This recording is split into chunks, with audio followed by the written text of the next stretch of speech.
waliwo story gyempulidde ku emboozi tebankadde ekwata ku Mabirizi John eyali omuyimbi owakabi edda boogera paati eya Paulo Kafeero. Wabula kyenjagala okwongerako, Mabirizi John Paulo Kafeero yamumanyira ku Hamani Basudde. Wabeerangawo akayimba aka Hamani Basudde waba akayitanga enneeyisa y'abalabi, twabeeranga nako ku teepu nga kalimu statement egamba bweti: endongo eno nava mbutonga njegwanyiza nenjirago obunyiikivu era amaanyi twabanga ne munnange Mabirizi John.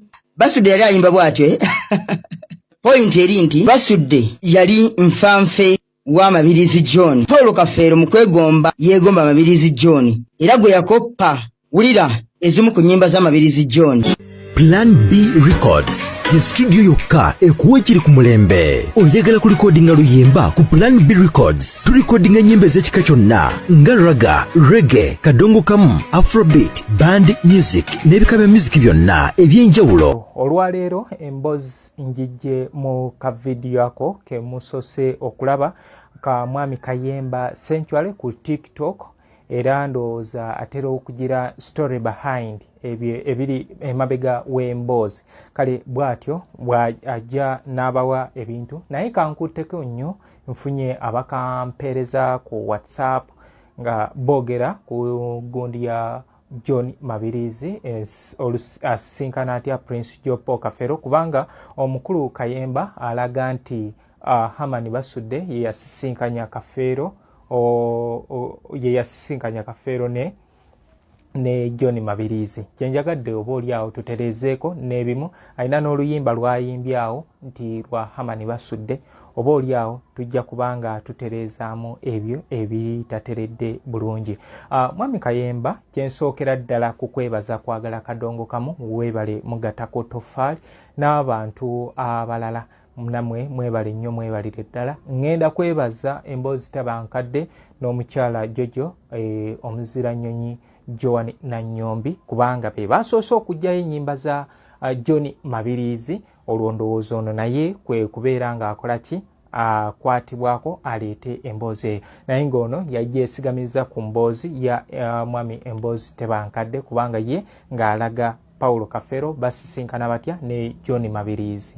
Era ennyimba n'alaga walumbeza Paulo Kafeero ng'ayimba ku John Mabirizi ne John Mabirizi ng'ayimba ku Paulo Kafeero mu luyimba Ensi Nnyimpi. Kale olunaku olwaleero nze tutereezeemu ekyo, oba oli awo tuyinza okuvaawo nga kadongo kamono twongedde omutegeera, era ndi mu nteekateeka mu wiiki ejja nsuubira ogendako we baaziika omugenzi John Mabirizi, gwe yena eyeetaaze neegattaako tuukeyo tulabe John Mabirizi we bamuganzika. Naye nga John Mabirizi ayogerwako yafa mu mwaka gwa 1993, yafiira ku myaka 25, yazaalibwa omwaka 1968 wali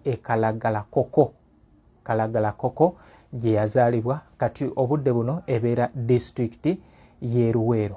Baganda be weebali, era nsobodde okubanga mpuliziganyako ne mukulu we omuzira Kobese Vume, era nga tulina enteekateeka ey'okubanga tukyalako awo ate tutuukewo.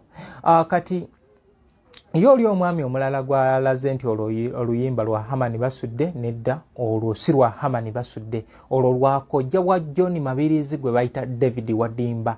David Wadimba ye yakuyimbira oluyimba Eneeyisa mu balabi, era lwerwo oluyimba omwami Kayemba Sanctuary lwabadde ayimba lwafuluma 1994 ku lutambi omukazi second hand olwa Salongo Dan Mugula. Kati omwami oyo gwe njagala mbasiigire ekifaananyi otegeere David Wadimba ono gwagambye nti Hamani Basudde yayimba bw'ati.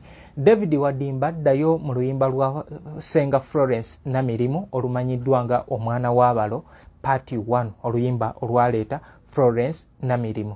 David Wadimba ye yalinga nannyinimu mu luyimba olwo, ye yawasa abakyala ababiri, ye yali yawasa Namirimu n'awasa n'oli kyereeta eyajja okuleeta omwana.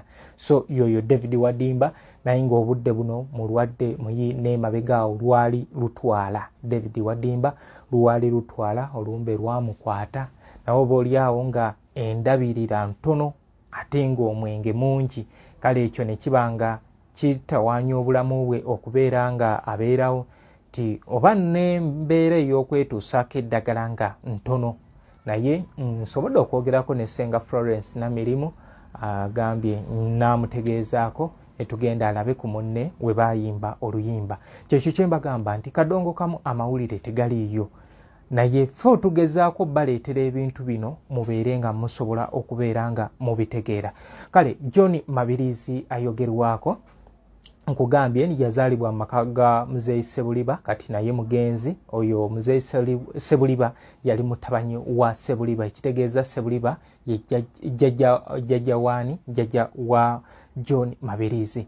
John Mabirizi okuyimba akuyingira nga akyali mu myaka nga 14, era yasookera mu kyalo eyo n'ayimba mu lunyolya Gita Singers nga ali ne ba Gerard Majanja eyakubanga bass gita, kati obudde buno ali wa Kakande, naye abo ba David Wadimba, era David Wadimba amuyimbako nga alaga nti batambuzanga endongo ne Mabirizi John.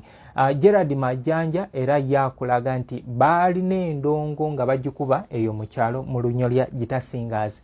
Kati ye yajja mu kibuga nga bukyali n'atandika okubanga ayimba. Era ye bagamba nti watuuka mu kibuga ojjukira baali balengeza endongo eyo mutala ku mutala, butale ku butale, we batyo. Yejja n'asooka n'ayisaamu mu banne eggaali ennyimba ezaali eza banne n'azimodifyinga n'azikolamu ezze. Naye we nafuna omukisa okubanga njogerako n'abamu nga Majanja yaŋŋamba nti ate ffe kyatusanyusa kubanga tetwalinawo na ssuubi nti naffe tusobola okubeera nga tukola ki, tuyimba. Naye bw'atyo John Mabirizi ogenda mujjukira mu kibiina kya Makula Gita Singers, era eyo Prince Job Paul Kafeero gye yamusanga mu 1989 mu January, yamusanga mu Makula Gita Singers ey'omugenzi Bernard Gonza. Makula Gita Singers yalina ekitebe kyayo wano e Maganjo. Bernard Gonza ye ajjukirwa yafa 93 yaziikibwa ludda lwe Masaka kyanna mukaaka gye baamuziika.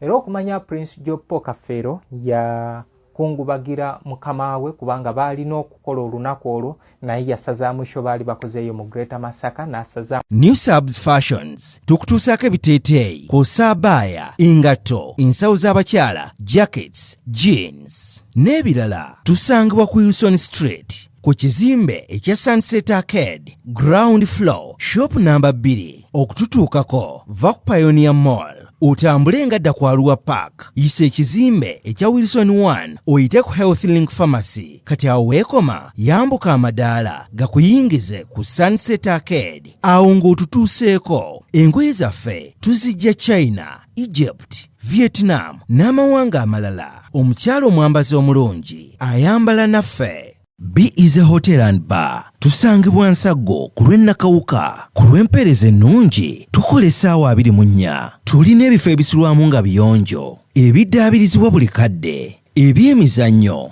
ng'okulaga omupiira, okuzannya pool n'ebirala. Ebbaala ejjudde obulungi, emmere ekutuukako mangu, paakingi ennungi ate nga security eri gguluggulo. Okubuukinga n'okumanya ebisingawo kuba ku 070 79 12 04 oba 058 98 77 34. You are not easy when you are not at Be Easy Hotel and Bar. Come and experience the ultimate in comfort, entertainment and security with Be Easy Hotel and Bar, Nsaggo, Nakawuka Road.